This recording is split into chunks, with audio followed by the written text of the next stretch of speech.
it's your friend Steve. Um, Getting back on the regular basis. I'm getting back on it. Um, Hope everyone's doing good. I hope everyone's having a nice day. New week. Everything is nice and golden. Um, I think I want to talk today about life. I always like talking about life because it's the thing that we all have in common, and it's also a very long and strenuous road. It's Life is hard.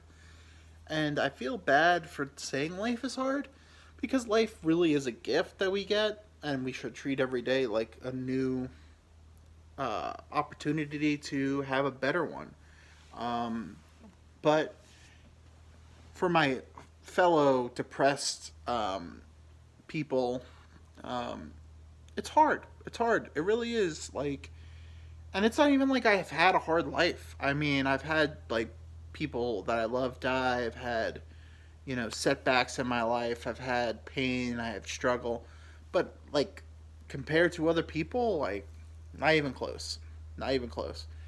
But that's okay. We shouldn't have to judge our lives on other people. Like everyone has a different life experience, and it's not about you do this and you do that. It's about we should all love each other, and we should all have sympathy for other things. Because I have sympathy for other people. I've never really I have sympathy for people that lost their mothers. I've never lost my. I mean, thank God my mom's still alive. I've lost my father, but I mean, like, I don't like if my mother was to die, I would be heartbroken. Like, my mother is my rock. My mother is such a kind human being, and didn't mean to like roll my eyes a little bit. If she ever watches this, totally was sincere when I said that. Hold on. My mom is my rock. Because my mom is a beautiful person, but she likes to overthink things and really project things that aren't there, which is where I get it from. Because she'll be like, "Oh, you said you loved me, and then you rolled your eyes. I didn't mean to. It's just a natural rollment. Anyway, love my mother. It's where I get my kindness from. I get my kindness from my mother and my father.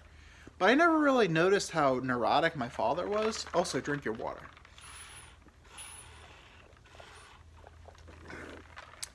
I never really noticed how neurotic my father was. Now, like, looking back on it, and I'm like, older? I'm older, and I almost said, like, around his age, but, he died when he was, like, 50 something. Um, but I'm close to it. I get it. Like, he was a very neurotic man, and I never really noticed how much diabetes affected him. And I feel bad that I never really understood his struggle. He was a beautiful man, but he had his demons, which I think I never really told him I forgived him for. Like my father and me had a very good relationship. I would say 99% of it was very good, but we did have a rough patch where I was very upset with him because he had diabetes, and he lost his leg to diabetes, and I always kind of like blamed him a little bit because had a drinking problem, and the doctor was like, "You should stop drinking or you're gonna lose your leg," and he chose alcohol. And I feel like when he lost his leg, he became a shell of the human being he was. Like when I was growing up, he was always the first one to go, let's go play, let's do this, let's do that. And then still had that, but he had a lot of bitterness about him when he got older. And I get it now. I get it. I mean, alcoholism is a disease. I'll fight anybody on that. Alcoholism, if you have it in your DNA, it's a fucking bitch, dude. Alcoholism is a fucking bitch. Just because it's legal, that shit is just as bad as heroin, just as bad as anything else. Just because it's legal doesn't mean shit. That alcoholism has ruined a lot of beautiful people. And it's something that's in you. It's just in you. And there's people that beat it, but you never really beat it. It's always on the surface. Alcoholism will always be there. And that was kind of something that made me never want to drink, really. I mean, I became a little bit of an alcoholic later in my life. Like, I didn't drink I think the first time I ever really drank was I was like 22. Um, but I always had the fear that I would be my father because I have a very addictive personality.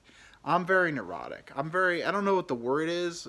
Maybe the word is impulsive and I have a very addictive personality. Like I go in if I do something, I'll get obsessed with it. That's just kind of like who I am. I'm like 100%, 0% or 100%. Like I could give a fuck, or I'm like, let's do it. I'm in. I bought in. I'm in. And that's just like something that I deal with every day. And I haven't had a drink of alcohol since November. Mostly because I was doing a weight loss thing, and then I just don't really need it as much as I used to. I like doing other things, but I haven't even done that either. I've really been sober. Maybe that's why I'm depressed. No, depression's bad. But um, I just don't like alcohol anymore. It used to be fun, and now it's just I've lost some good friends because of alcohol. I've done stupid things that I'm ashamed of because of alcohol, and it's just brought me closer to my father, even though he's no longer with me. Um, because I have sympathy for him now. I get it. Like alcohol is an escape. It's escapism to, your life's shitty. You had a bad day at work. Let me get a drink. One drink turns into seven, and seven turns into 11. It's just a downward spiral. And, it might not be as deadly as heroin, but it's just as addictive and a lot easier to fall into the hole. But there's always it's not to blame alcohol. It's not to blame heroin because deep down you're the issue, and you're the one who had a weakness, and then the drug exploited that. But yeah, you can't say alcoholism isn't a disease because it really is. Because if it was so easy to stop, everyone would stop. It's hard to stop because I loved alcohol for a while because alcohol let me be who I really wanted to be, who I like deep down I am.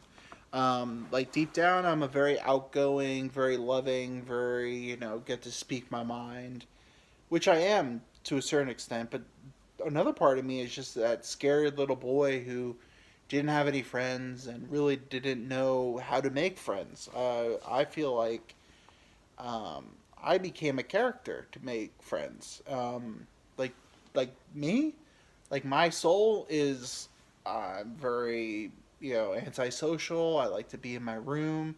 I like to my video games and my computer and my YouTube. Alcohol allowed me to be outgoing. Alcohol let me become the character of Steve, um, good and bad. But I don't know. It's just something that changed inside me, and I think YouTube is helping me a lot because I don't know why I never did it. Because I fear failure. I do. I think everyone fears failure. I rather not do something and then I never have to know that I wasn't good enough. I rather live in the world where I never started a YouTube channel and I never had 300 people follow me, which I'm so fucking thankful for. The people that follow me, I'm so thankful for you people. You have no idea. I could be talking to 5 people and I'd still be thankful. It's not about the growth. I do like more people though. I've been put on this earth by God, whatever, whoever, the simulation, whoever ends up being the ultimate answer when we finally kick the bucket and, we get to see, if our guess was right. I was put on this earth to help other people. Because I don't really care about myself. Obviously. No. I don't care, like, honestly, like, money and all that, like, that doesn't drive me. Like, being successful doesn't drive me. What drives me is the DMs I get, the texts I get. Oh, dude, you make me laugh. You're so funny. You make me, I was having a bad day and I saw your video. That, like, that hits me like right wherever my heart is located. Hits me right there, and that's like legit, like sincere. Like I could open my bank account and see 0 0 0 0 like $1 million, and I wouldn't be as happy as I am getting that one comment or one text or one DM. Oh, dude, like you're so funny, you're hilarious, like you make me laugh. But then the other side of my brain is, when I don't get that, I'm like, no, I'm just a piece of shit. No one likes me. That's like that's like the high that's like the issue that I have. I'm real high or I'm real low. I have like no middle ground. Like I'm either on top of the world, like look at me. Jack from Titanic, Rose is a bitch, they could have both survived, but that's another video. But I'm either like king of the world or, on the bottom of your shoe, the piece of shit you stepped in. That's how I feel. And that's not like something someone can fix, because that's just the chemistry I have in my brain. I'm either rolling high or I'm, the bum in the street. I have no ifs, ands, or buts. I have no, middle ground for me. It's either all or nothing. That's all. That's how I choose to live my life. Not really. I would love middle. Like if I was just a mid happy person, I would be so happy. But that's just not who I am. That's just not the thing I have. And that's not the cards I was dealt by whoever. The simulation, the God, or whatever. But to be fair, the devil's probably not real, right? Because think about it. I was thinking about this the other day. If the devil was real, and he would show up right now and be like, anything you ever wanted for your soul, everyone would do it. Everyone would do it, right? Like there's very few people that would be like, no, I don't want everything I've ever wanted. Because like you're probably going to hell anyway, if you really think about it. Like how many of us actually are living a life where Jesus is like, check, check, check, check, because we're shitty to people, we're not nice to our neighbors. All we do is have greed and hate in our hearts for the most part.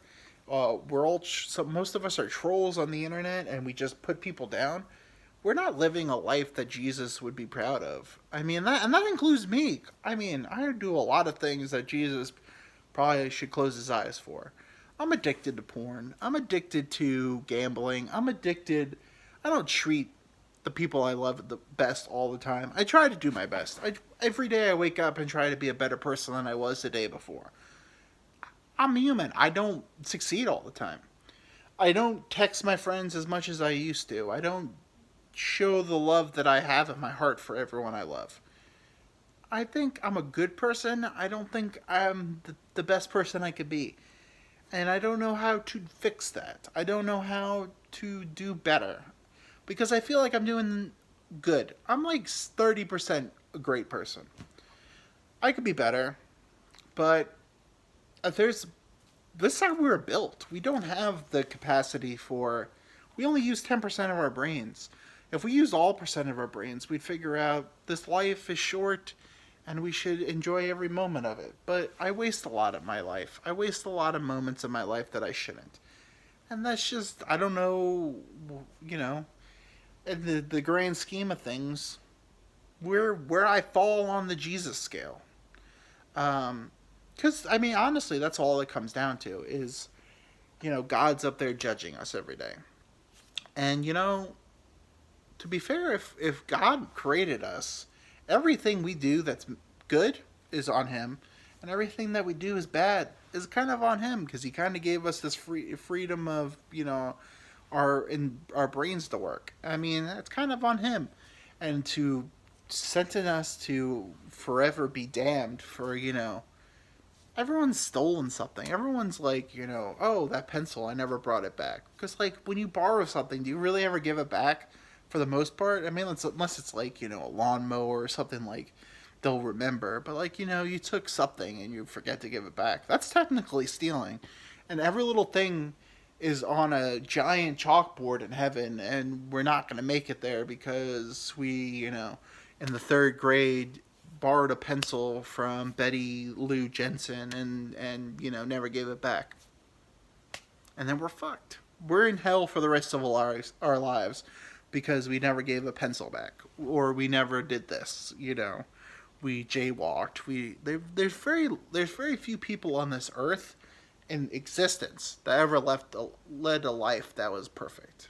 Even like Martin Luther King, who was probably like top 10 greatest humans to ever live, you know, was a huge, like a giant cog in the machine for good, did so much good things, was a great speaker, was a great human, helped a lot of people get to the, promised land.